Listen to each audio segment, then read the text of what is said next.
The pace of our modern world makes it nearly impossible for working people to research the events and policies that shape their lives. When seeking answers to life's most pressing questions, where do we go first? Google. Enter the subject, hit go, and there it is.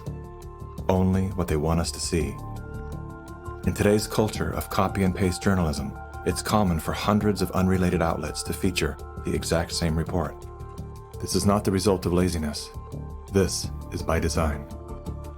When we see identical headlines across seemingly unrelated platforms, the logical mind concludes, well then, it must be true. The illusion that numerous news sources have arrived at the same conclusion gives us confidence to share the chosen narrative. And just like that, we become the unwitting pushers of propaganda.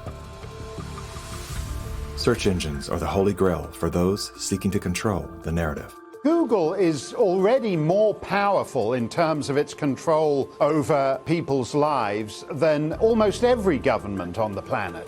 As the most influential search engine in the world, through its ubiquitous reach, Google has more power to influence U.S. elections than any foreign nation.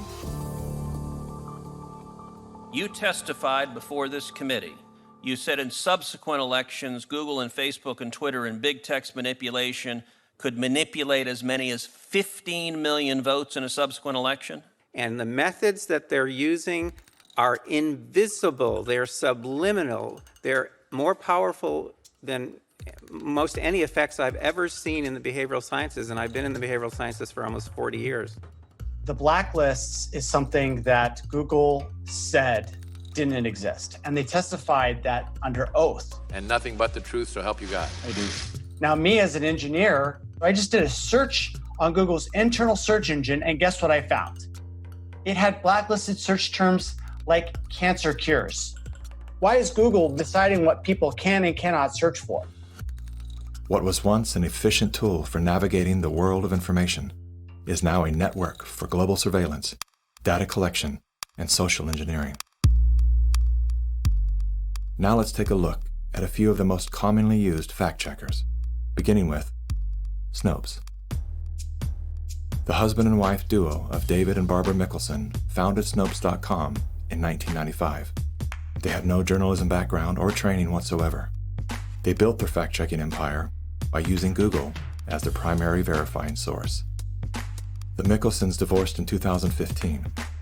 Barbara sued David for embezzling money that he had allegedly spent on prostitutes, as well as a lavish honeymoon with his new wife, who worked as an escort in Las Vegas before joining the Snopes cast of characters.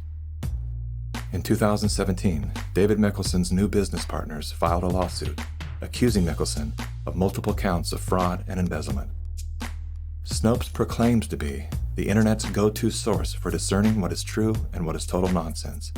Yet one glance at their history of fact-free checking tells another story. When Dr. Mikovits claimed she was arrested without a warrant and jailed without a charge, Snopes rated her statement false. Had they bothered to explore the arrest documents, they would have seen that indeed there was neither a warrant nor signatures to officiate a charge, a fact that I confirmed with members of Dr. Mikovits' legal team. Was there a search warrant? No. And was she ever charged? No. Never charged with a crime. 100% correct. Judy has never been charged with any crime.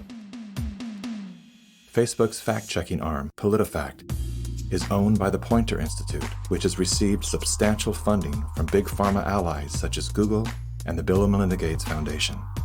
Like Snopes, PolitiFact has a history of misleading the public. In late January of 2019, PolitiFact, Snopes, and FactCheck.org raced to squash the notion that coronavirus and its treatments were patented. They reviewed only 3 of the 4,452 publicly available patents, which unmistakably show that SARS coronavirus detection and treatment had been widely patented by both the public and private sectors. Facebook's founder pledged to the WHO, saying they would remove false claims and block exploitative ads. They're working with the World Health Organization and with the NHS, so they have a hotline, if you like, from those official sources. Wikipedia is the go-to destination for introductions to people, places, and things. Even the all-knowing Amazon Alexa calls on this digital encyclopedia. Alexa, who is Dr. Judy Mikovits?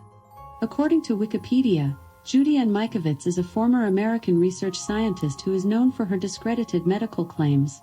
She has been described as an anti-vaccination activist and a promoter of conspiracy theories, and has been accused of scientific misconduct.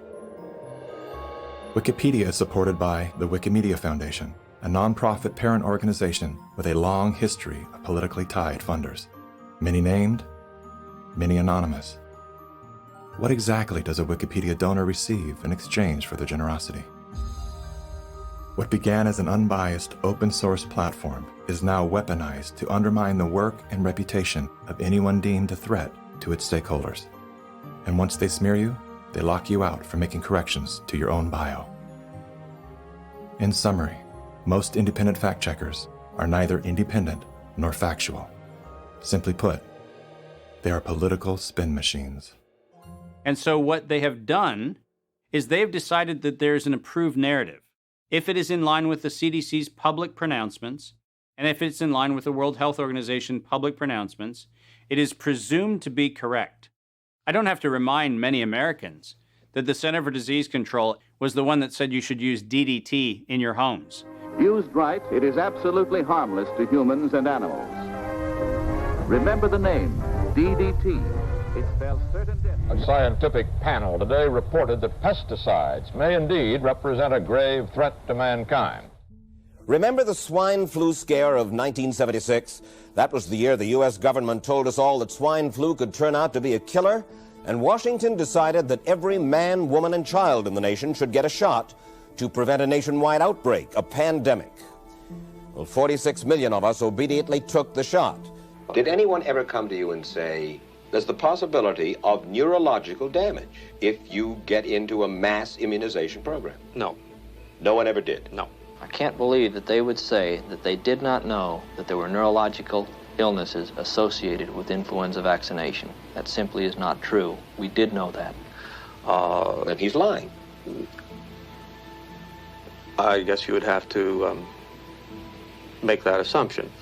Then why does this report from your own agency list neurological complications as a possibility?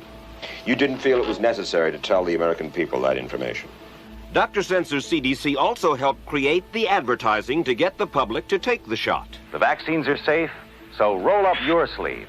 And now Americans are claiming damages from Uncle Sam amounting to $3.5 billion. By far the greatest number of the claims, 2/3 of them, are for neurological damage or even death. There are serious concerns tonight about how well the CDC controls dangerous germs at its own labs after yet another safety lapse. For the third time in a month, the CDC acknowledged deadly pathogens were handled incorrectly in government labs. That CDC is the CDC that allegedly is looking out for your public health. When we start with the assumption that the official dogma has to be the objective standard, then what fact checkers look for is a piece of published media that confirms the statement made by that particular organization. And then debunkers and conspiracy theorist blower-uppers come in and say, we're going to make this thing clearly the scam that it is. Every media outlet that is in the public media right now has planted evidence, and they have re-ranked pages. So if you look today at face mask wearing, and if you look today at social distancing studies, you will see the studies that used to be number 1, number 2, number 3 on the pages of PageRank search don't exist anymore. And what is there are studies that wind up having headlines that support the common narrative. You're going to be hearing more about advanced guidelines. Because if you can keep people from assembling, guess what they're not talking about? They're not talking about the issues of the campaign. If you can keep people in their homes, the only source of information that you can have is what you curate for them. Now I know how to target my electorate. They're in the only place I allowed them to be, being fed the only message I'm allowing them to hear, through a media that I control.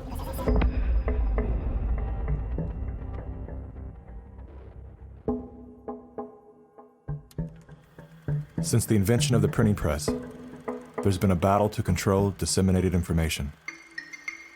In the early 1900s, oil tycoon John D. Rockefeller took control of every newspaper and news editor of his era.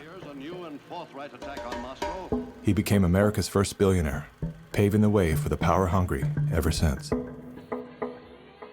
Thus began the gold rush for the modern world's most precious resource, the narrative.